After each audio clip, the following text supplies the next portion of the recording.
Today, I'll be sharing my picks for the best NHL player of each decade. The only rule is that I cannot say the same player twice, so that out of the way, let's go. Starting off with the 1910s, we have Joe Malone. Malone only played 2 seasons in the 1910s, but this man was unstoppable. During his 2 seasons in 1918 and 1919, he scored 51 goals in just 28 games and 57 points. His best season was in his first season when he put up 44 goals in just 20 games with 4 assists for 48 points. In his career, Malone scored 143 goals and 33 assists for 176 points in 126 games. So he actually scored 17 more goals than he played games. He also won the Stanley Cup in 1924. Next up are the 1920s, and we have Howie Morenz.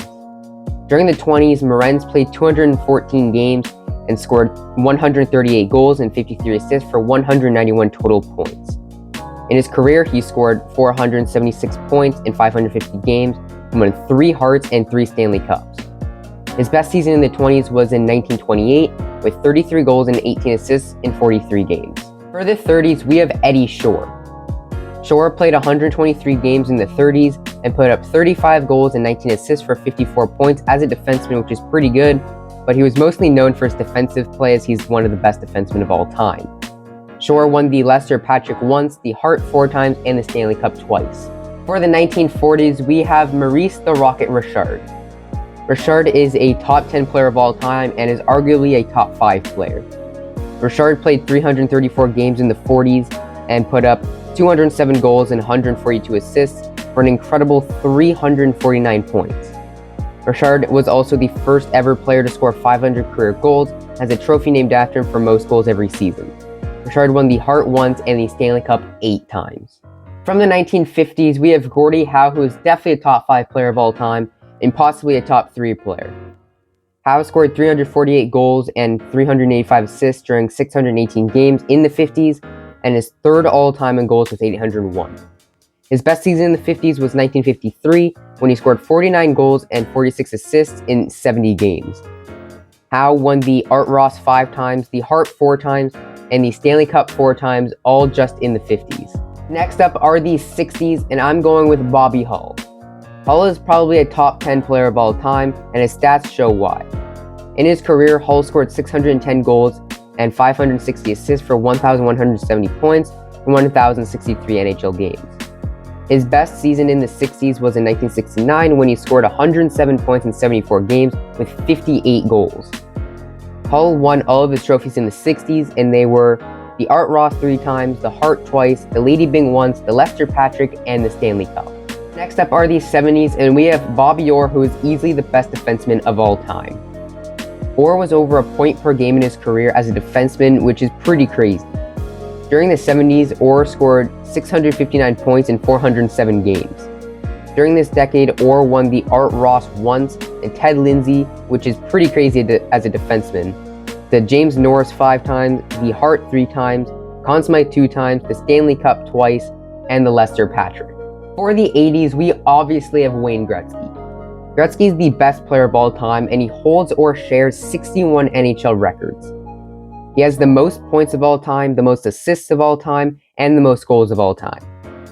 In the 1982 season, Gretzky scored a stupid 92 goals in 80 games, and in 1986, he scored 215 total points in 80 games. In the 80s, Gretzky scored 586 goals and 1,114 assists for 1,700 points in just 695 games. That is literally almost 2.5 points a game in the decade. With just his points in the 80s, he would sit at 9th all-time points just from the 80s. During this decade, Gretzky won the Art Ross 7 times, all of them in a row, the Ted Lindsay 5 times, the Hart 8 times, all of those in a row, the Lady Byng once, the Stanley Cup 4 times, and the Conn Smythe. In the 1990s, we have another obvious choice, which is Super Mario Lemieux. During the 90s, Lemieux scored 656 points with 268 goals and 388 assists in 318 games, so he was over 2 points a game in the decade. In his career, he scored 690 goals and 1,033 assists for 1,723 points. and if he didn't have to retire early due to many injuries and cancer, he could have had a decent chance of breaking Gretzky's point record. During the decade, Lemieux won the Art Ross 4 times, the Ted Lindsay twice, the Hart twice, the Conn Smythe twice, and 2 Stanley Cups. For the 2000s, we have Nicholas Lindstrom, who is known as one of the best defensemen of all time. Lindstrom is not exactly as well known for his goal-scoring ability as Bobby Orr, but he did still put up 1,142 points in his career. Lindstrom was more known for his defensive abilities and hockey IQ. Lindstrom won the Norris 6 times, the Stanley Cup twice, and the Conn Smythe during the 2000s, and was also a great leader. For the 2010s, we have Sidney Crosby, who's probably the best well-rounded and consistent player of all time. Crosby has never gone a season under a point per game in his career, and was the youngest player to ever score 100 points in a season, when he did it in his rookie season.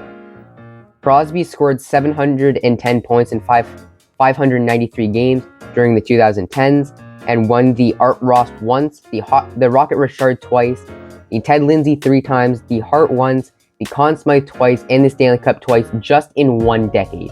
Last but not least, we have the 2020s. Now obviously the decade is still going on, and we're only 3 seasons in, but so far the obvious answer is Conor McDavid.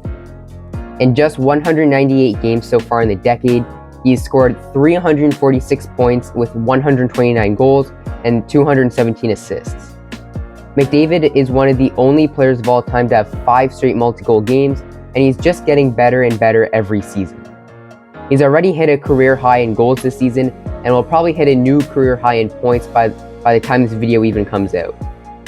In just the 3 years of the 2020s, McDavid has won the Art Ross twice, the Ted Lindsay, and the Hart Trophy, and is on track to win the Rocket Richard and the Ted Lindsay this year. That'll do it for this video. I really hope you guys enjoyed. This video took a while to make, so I would really appreciate it if you would like the video and subscribe, and maybe drop a comment with your opinions on this. But yeah, that's the end of the video, and I hope you guys enjoyed, and I'll see you guys next time.